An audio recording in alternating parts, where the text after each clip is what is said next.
اندھیرے کمرے میں اس نے جیسے ہی قدم رکھا پرانی یادوں نے اسے پھر سے چھیڑ دیا۔ وہ سب کچھ بھلانا چاہتی تھی لیکن بھلا نہیں پا رہی تھی۔ دھیرے دھیرے چلتی اس کمرے میں آئی جہاں اس کی اور اس کے شوہر کی کچھ پھولی بسری یادیں جڑی ہوئی تھیں۔ آنکھوں میں آنسو بھر آئے۔ وہ جتنی باہر سے مضبوط نظر آتی تھی اندر سے اتنی ہی ٹوٹ چکی تھی۔ دروازہ کھولا اور ایک تصویر ہاتھ میں تھامے وہ ماضی کی یادوں میں کھوتی چلی گئی۔ دل کو قرار آیا، پہلی بار آیا، تجھ پہ پیار آیا او یارا۔ شہیر اب بس بھی کر دیں، اور کتنا کام کرنا ہے آپ نے؟ انابیہ اب تنگ آئی ہوئی تھی اس لیے جھنجھلا کے بول ہی پڑی، بس یار یہ لاسٹ ای میل ہے۔ جلدی جلدی لیپ ٹاپ پر انگلیاں چلاتا وہ مصروف انداز میں بولا تھا۔ وقت دیکھیں آپ۔ 6 سالہ معاویہ کو گود میں اٹھائے وہ خفگی سے بولی تھی جو مسلسل اسے تنگ کیے ہوئے تھے۔ ڈیڈا پلیز کم ہیئر۔ معاویہ کی معصوم اور شرارت بھری آواز سنتا وہ تیکھی نظر ان 2 ماں بیٹے پر ڈالتے پھر سے کام میں مصروف ہو گیا۔ معاویہ پلیز بیٹا سو جاؤ، آپ کے ڈیڈا ابھی نہیں ہوتے فری۔ انابیہ نے منہ بنا کے معاویہ سے کہا جو پھر سے ماں کے بال کھینچ رہا تھا۔ شہیر کے بیجا لاڈ پیار نے اسے بہت زیادہ ٹچی بنا دیا تھا۔ جب تک شہیر اسے گود میں لے کے نہیں سلاتا تھا وہ یوں ہی تنگ کیے رکھتا تھا۔ ایسے میں انابیہ کی شامت آئی رہتی تھی۔ میری بچی دیکھی ہے کتنی سلجھی اور سمجھدار ہے، مجال ہے کہ ذرا سا بھی تنگ کر جائے۔ دادی کی دیوانی چپ چاپ دادی کے پاس سو جاتی ہے، اور ایک یہ آپ کا لاڈلا جب تک تگنی کا ناچ نہ نچالے اسے سکون ہی نہیں آتا ہے۔ انابیہ معاویہ کے ہاتھ سے اپنے بال چھڑاتی بولتی جا رہی تھی جبکہ شہیر کانوں کو سیے اپنے کام میں بزی تھا۔ یہ تو روز کا معمول تھا۔ اب بس کریں گے آپ یا میں یہ لیپ ٹاپ توڑ دوں؟ معاویہ نے اسے گال پہ چکی کاٹی تو وہ تڑپ کر گال پہ ہاتھ رکھے شہیر سے بولی تھی، بس ہو گیا۔ لیپ ٹاپ شٹ ڈاؤن کرتا وہ معاویہ کو گود میں لے چکا تھا۔ اس کی گود میں آتے ہی وہ پرسکون سا ہو گیا تھا۔ انابیہ نے سکھ کا سانس لیا۔ یارا کیوں تنگ کرتے ہو ماں کو؟ دیکھو تو مجھے کھا جانے والی نظروں سے گھور رہی ہے۔ معاویہ کے گالوں پہ پیار کرتے وہ انابیہ کو پھر تپا گیا۔ ایک آپ اور ایک آپ کا بیٹا، ایک جیسے ہو دونوں۔ زور سے تکیہ بیڈ پہ رکھے وہ خفگی سے رخ پھیر گئی۔ جہاں تک مجھے یاد پڑتا ہے اتنا تو میں نے اپنے ماں باپ کو تنگ نہیں کیا، پھر یہ کس پہ چلا گیا ہے؟ اب لگا دے میرے میکے والوں پہ الزام۔ انابیہ اس کا اشارہ سمجھتی واپس اس کی طرف مڑی تڑق کے بولی تھی۔ شہیر کا کہکہا گونجا تھا اور معاویہ باپ کو ہنستا دیکھ کر خود بھی کھلکھلا کے ہنس دیا تھا۔ دونوں باپ بیٹا ایک دوسرے کے بنا نہیں رہتے تھے۔ علیزہ شریف اور معصوم سی بچی تھی۔ معاویہ اور علیزہ تھے تو جڑواں، لیکن ان کی رنگ و شباہت ایک دوسرے سے قدرے مختلف تھی۔ معاویہ اپنے ماموں شاہ میر کی کاپی تھا، بس آنکھیں باپ پہ تھیں، جبکہ علیزہ پوری کی پوری شہیر جیسی تھی، آتے بھی شہیر جیسی۔ وہ مکمل کاربن کاپی تھی باپ کی، اور انابیہ کے بہت قریب بھی وہی تھی۔ کچھ ہی دیر میں معاویہ سو چکا تھا۔ معاویہ اور علیزہ کا اٹیچ روم ان کے روم کے دائیں جانب تھا، لیکن وہاں اکثر معاویہ ہی سوتا تھا کیونکہ علیزہ زیادہ تر خانم کے پاس ہوتی تھی۔ 2 سال پہلے ارباز خان کی ڈیتھ کے بعد وہ بھی شہیر اور انابیہ کے پاس لندن آ گئی تھیں۔ باپ کی وفات کے بعد شہید کا رویہ ماں سے قدرے بہتر ہو گیا تھا۔ وہ انہیں معاف بھی کر چکا تھا۔ خانہ میں بھی کافی بدلاؤ آ چکا تھا۔ اپنے بیٹے بہو پوتے پوتی کے ساتھ وہ پرسکون تھی۔ کیا ہوا؟ وہ جو تھکی ہاری نیند کی وادیوں میں گھومنے لگی۔ شہیر کی اچانک گرفت پہ جھٹ سے آنکھ کھلی تھی۔ کھینچ کے اسے خود سے قریب کیا۔ کیا ہوا؟ بہت جلدی نیند آ گئی؟ شہیر نے اس کے بالوں میں چہرہ چھپایا تھا۔ آپ کے صاحبزادے نے اتنا تھکا دیا کہ اب بس ہو گئی ہے میری، انابیہ نے بند ہوتی آنکھوں سے کہا۔ سو جاؤ میری جان۔ شہیر نے اس کے لبوں کو دھیرے سے چھوا اور پیچھے ہٹا۔ انابیہ نے اس کے سینے پہ سر رکھا اور اس کے قریب ہو گئی۔ معاویہ سو گیا؟ نیند میں ڈوبی آواز ممتا سے چور تھی۔ شہیر نے پھر سے اس کی طرف کروٹ لیتے اپنی باہوں میں سمیٹا۔ اسے اپنی فیملی دل و جان سے زیادہ عزیز ہو گئی تھی، جس میں وہ رہتا نہیں جیتا تھا۔ تیجے کی وفات کے بعد 2 سال ہی وہ پاکستان رکا تھا۔ اس کے بعد وہ انابیہ اور بچوں کو لیے واپس لندن شفٹ ہو گیا تھا۔ اسے لندن آئے 3 سال ہو چکے تھے، اور ان 3 سالوں میں پیچھے چھوڑ جانے والوں کی زندگی میں کتنی ہلچل مچی تھی وہ نہیں جانتا تھا، ورنہ کبھی چھوڑ کے نہ آتا۔ مما I don't want to eat this, Malika نے منہ بنایا تھا۔ ملکہ بری بات، کھانے کے لیے ایسے نہیں کہتے، اللہ پاک کی ذات ناراض ہوتی ہے۔ کنول اس وقت ایک چھوٹے سے ریسٹورنٹ میں بیٹھی اپنی بیٹی کو کھانا کھلانے کی گن کر رہی تھی۔ وہ چھوٹا سا ریسٹورنٹ اس کا اپنا تھا، جو اس کی 3 سالہ محنت کا منہ بولتا ثبوت تھا۔ But I want to eat pizza, 4 سالہ ملکہ نے پھر سے ضدی پن اپنایا۔ ملکہ، آج کوئی پیزا نہیں، یہ رائس کھائیں، اس کے بعد آپ کو کوچنگ کے لیے جانا ہے۔ موبائل پہ آتی کال کو ڈسکنیکٹ کرتی وہ سپون کو ملکہ کے منہ کے پاس لے گئی تو اس نے سپون کو پیچھے دھکیلا۔ وہیں کنول کے صبر کی انتہا ہوئی تھی اور رکھ کے ایک تھپڑ اس معصوم کو جڑ دیا۔ کنول، مسز فاروقی غصے سے آگے بڑھیں اور روتی ہوئی ملکہ کو گود میں لے لیا۔ اس معصوم پہ کیوں ہاتھ اٹھایا؟ بچی ہے وہ، پیار سے سمجھاؤ نا۔ کتنی دیر سے سمجھا تو رہی ہوں، لیکن یہ سنے تب نا، ہر وقت کی ضد۔ کنول کا غصہ ابھی بھی ٹھنڈا نہ ہوا تھا جبکہ ملکہ نے رو رو کے برا حال کر دیا۔ معصوم بچی کا گال لال کر دیا ہے، بہت ظالم ہو کنول تم، مسز فاروقی افسوس سے بولیں۔ صحیح کہہ رہی ہیں، میں ہی ظالم ہوں، باقی سب تو مظلوم ہے نا، غصے سے کہتی وہ اٹھی تھی۔ ملکہ نے اس کی طرف اپنی باہیں وا کی، وہ روتے ہوئے بھی ماں کے پاس جانے کو مچلی تھی۔ کنول نے آنکھوں کے نم گوشوں کو مہارت سے چھپایا اور ملکہ کو گود میں لیا اور اسے سینے سے لگا لیا۔ کنول، وہ ابھی بہت چھوٹی ہے، اس سے پیار سے پیش آیا کرو، اس طرح کا رویہ رکھ کے تم اسے خود سے دور کر دو گی، مسز فاروقی نے پیار سے سمجھایا اور کاؤنٹر کی جانب بڑھ گئی۔ کنول نے زور سے ملکہ کو سینے میں بھینچا۔ کس قدر تکلیف دہ تھے یہ لمحات جن میں تو میسر ہی نہ تھا۔ کنول کو اس بے وفا کی یاد آئی۔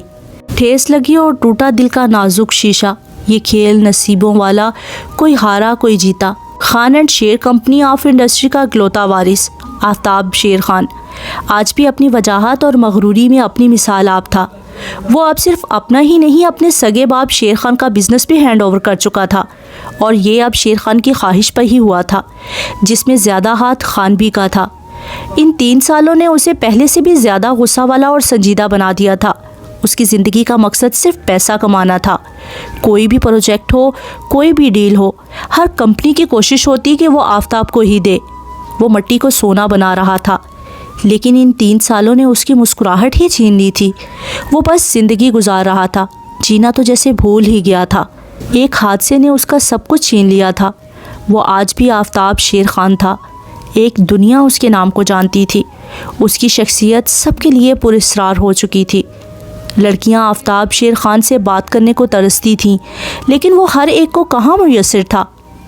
وہ ایک ہی تھا، ایک ہی دل تھا، ایک ہی دھڑکن تھی، اور اس دھڑکن میں، اس کی روح میں آج بھی بس وہ ایک ہی بستی تھی، جس کے نقش وہ آج بھی اپنے دل سے مٹا نہ سکا تھا۔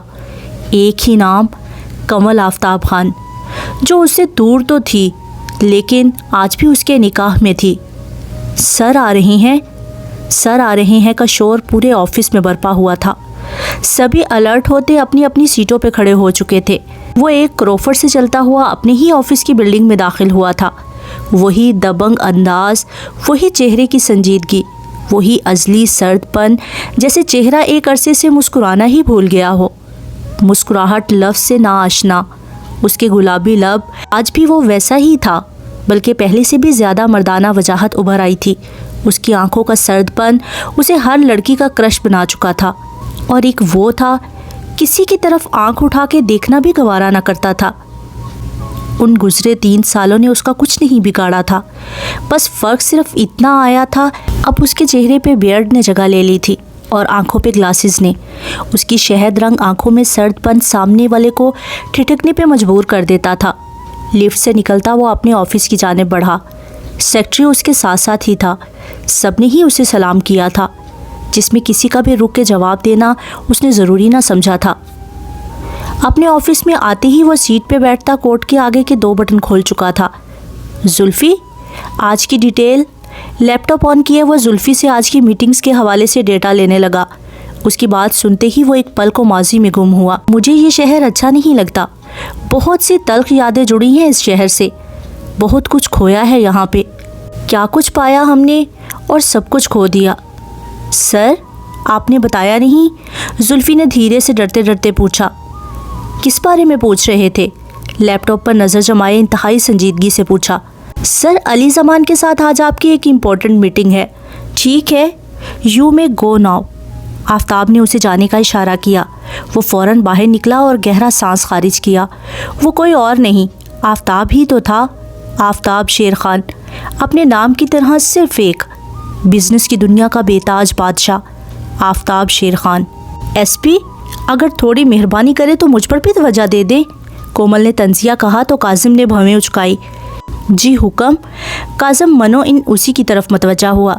3 سال ہو گئے، ایک کام آپ سے کہا وہ بھی آپ نہیں کر سکے، کومل افسردگی سے بولی تھی۔ کوشش کر تو رہا ہوں، کاظم وہیں پاس ہی بیٹھ گیا۔ اگر اتنی سی بھی کوشش کی ہوئی تو ایٹ لیسٹ اتنا تو پتہ لگا لیتے کہ کمل ہے کہاں۔ ان 3 سالوں میں آپ یہ تک پتہ نہ لگا سکے۔ کومل ہاتھ کے اشارے سے بولتی رخ پلٹ گئی۔ اچھا تم بتاؤ، کہاں ڈھونڈوں کمل بھابھی کو؟ کاظم نے اس کا رخ اپنی طرف موڑا۔ مجھے نہیں پتا، وہ روحان سی ہوئی۔ اچھا فکر نہیں کرو، پتہ لگ جائے گا جلد ہی۔ اپنی جگہ سے اٹھتے وہ پولیس یونیفارم پہنے خود کو آئینے میں دیکھنے لگا، جبکہ کومل ایک دم سے چپ ہی ہو گئی تھی۔ ان 3 سالوں نے ان کی زندگیوں کو بدل کے رکھ دیا تھا۔ کمل کا اچانک سے خان ولا چھوڑ کر چلے جانا اور ساتھ میں 1 سال کی بیٹی کو بھی لے کے۔ کومل 3 سال سے بہن کے لیے تڑپ رہی تھی، ملی بھی تو ایسے کہ پھر سے جدا ہو گئی۔ اداس مت ہو، مل جائے گی کمل بھابھی، کاظم نے اسے حوصلہ دیا تھا۔ کاظم، آپ کو پتہ ہے اگر آفتاب اسے ڈھونڈتے تو وہ اب تک مل چکی ہوتی، لیکن اس کی آنکھیں نم ہوئیں۔ کاظم نے اسے اپنے ساتھ لگایا۔ فکر نہ کرو، جب دونوں کے بیچ غلط فہمیاں ختم ہوں گی تو سب کچھ خود بخود ٹھیک ہو جائے گا۔ آپ ایک بات بتائیں، سچ بتانا، کیا واقعی آفتاب نہیں جانتے ہوں گے کہ کمل کہاں ہے، ان کی بیٹی کہاں ہے؟ کتنے پرسکون ہیں وہ 3 سال سے، جیسے سب کچھ ٹھیک ہو ان کی لائف میں۔ کومل 1000 بار کی کہی بات پھر سے دہرا رہی تھی۔ آپ مانے یا نہ مانے، میرا دل کہتا ہے کہ وہ جانتے ہیں ان کی بیوی اور بیٹی کہاں ہیں۔ اچھا پھر کیا ہوگا، پتہ بھی ہو تو؟ کاظم کا آج تسلی بھرا جواب کومل کو ٹھٹکا گیا۔ مطلب وہ جانتے ہیں؟ یو نو کاظم، اگر آج میں دیکھ سکتی تو اب تک اپنی بہن کو ڈھونڈ چکی ہوتی، وہ اٹھ کے تلخی سے کہتی دور جا کھڑی ہوئی۔ کومل یار کیوں آج اتنا غصہ ہو رہی ہو اور نیگیٹو سوچ رہی ہو؟ کاظم کو اس کی فکر ہوئی۔ مجھ پہ بھروسہ ہے نا؟ اسے پکڑ کے اپنی طرف کیا، اس کے چہرے پہ خفگی تھی۔ بس تھوڑا انتظار کر لو، میں پتہ لگا لوں گا، وعدہ۔ کاظم نے اس کے چہرے کو ہاتھوں کے پیالے میں لیتے محبت سے کہا۔ وعدہ نا؟ وہ ناز سے بولی۔ کاظم نے اس کے ماتھے پر پیار بھرا بوسہ دیا۔ پکا وعدہ میری جان، اسے سینے سے لگاتا وہ اسے پرسکون کر گیا تھا۔ کاظم جانتا تھا کہ کومل کو کیسے پرسکون کرنا ہے۔ ان 3 سالوں میں کاظم نے آفتاب کو ٹوٹا بکھرا نہیں دیکھا تو بس بنا کسی تاثر کے اور کرب میں مبتلا۔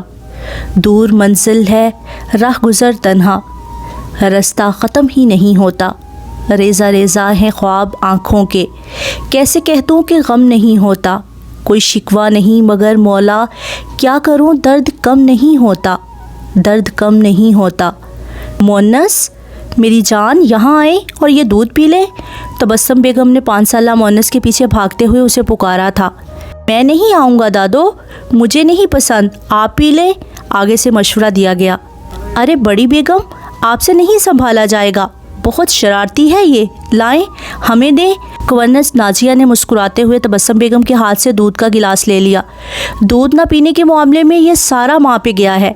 تبسم بیگم مسکراتے ہوئے ایک چیئر پہ بیٹھ گئیں اور اپنے ہی الفاظ پہ وہ خود ہی افسردہ ہو گئیں۔ نہ جانے کہاں ہوگی، کس حال میں ہوگی، اور میری پوتی ملکہ، 2 آنسو ٹوٹ کے برسے تھے۔ کچھ نہیں ہوتا مونس، پی لیجئے، پھر چاکلیٹ ملے گی، نازیہ نے لالچ دیا۔ نہیں کھانی خود کھا لیں، اور پورے گارڈن میں نازیہ بی بی کو بھگا رہا تھا اور وہ بھی اب تھک سی گئی تھی۔ نازیہ یہ لے جائیں اور بادام والا دودھ لے آئیں، تبسم بیگم نے کہا تو نازیہ سر اس بات میں ہلاتی اندر چلی گئیں، جبکہ مونس بھاگتا ہوا ان کے پاس آیا۔ بس تھک گئی دادو، مونس نے ان کا ہاتھ پکڑ کر اپنی طرف متوجہ کیا۔ بیٹا دودھ کیوں نہیں پیتے آپ؟ یوں تنگ کرتے ہیں؟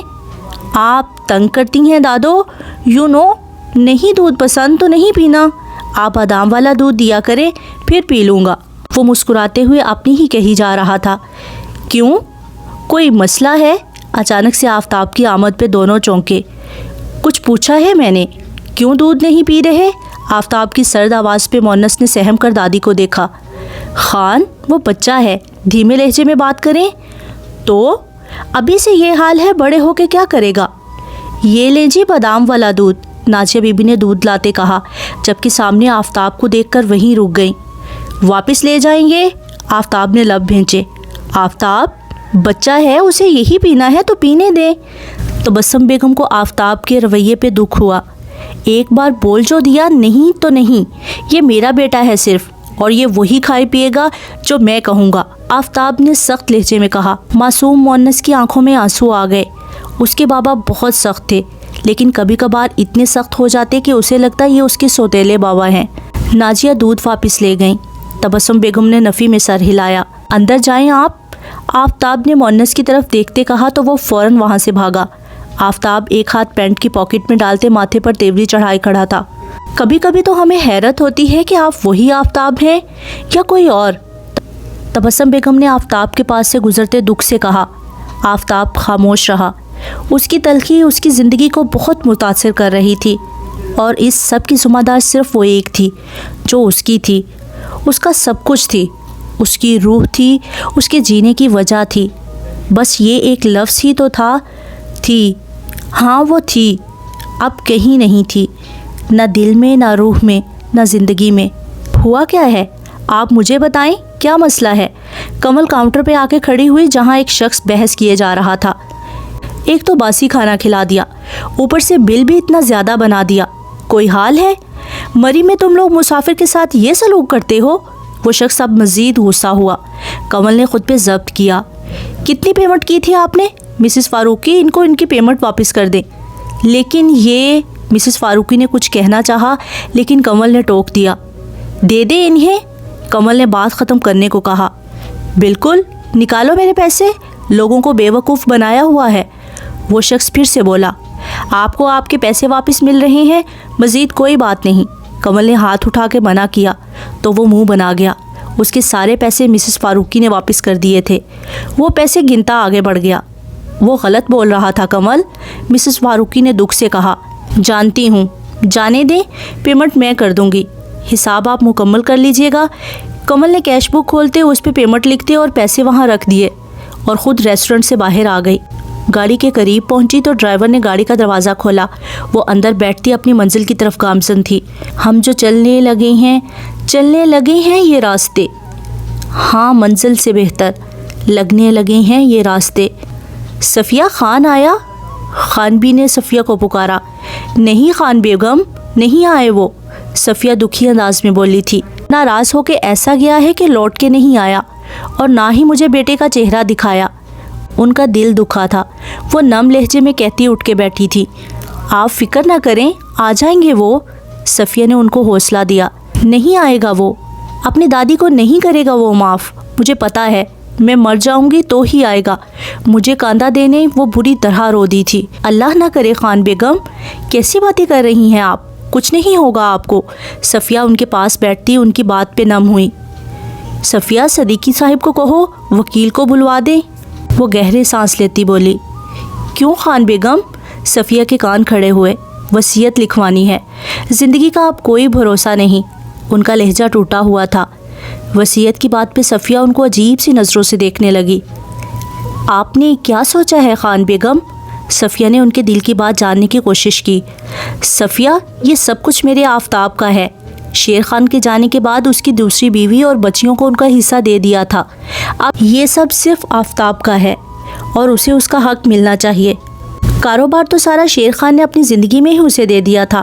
اب جائیداد اور خان حویلی، یہ خان مینشن، یہ سب اسی کا ہے۔ دل میں صرف اور صرف آفتاب کی محبت تھی۔ صفیہ نے خائف ہوتے انہیں دیکھا۔ مطلب سب کچھ آفتاب کو؟ میں ان کو کہیں نظر نہیں آئی؟ اٹھتے ہوئے تنفر سے سوچا۔ جو ان کی ہر طرح سے خیال رکھ رہی ہوں، ان کا ساتھ دے رہی ہوں، مجھے کچھ نہیں، اور وہ جو ان کا پوتا ہے اسے سب کچھ۔ صفیہ، انہوں نے جاتی ہوئی صفیہ کو پکارا۔ وہ پلٹی تھی۔ اپنا بنگلہ جو پشاور میں ہے وہ ہم نے آپ کے نام کر دیا ہے، فکر نہ کرنا، خان بیگم کسی کے ساتھ ناانصافی نہیں کریں گی۔ بھلے صفیہ نہیں بولی لیکن وہ سمجھ گئی تھی۔ صفیہ نے سر جھکا لیا۔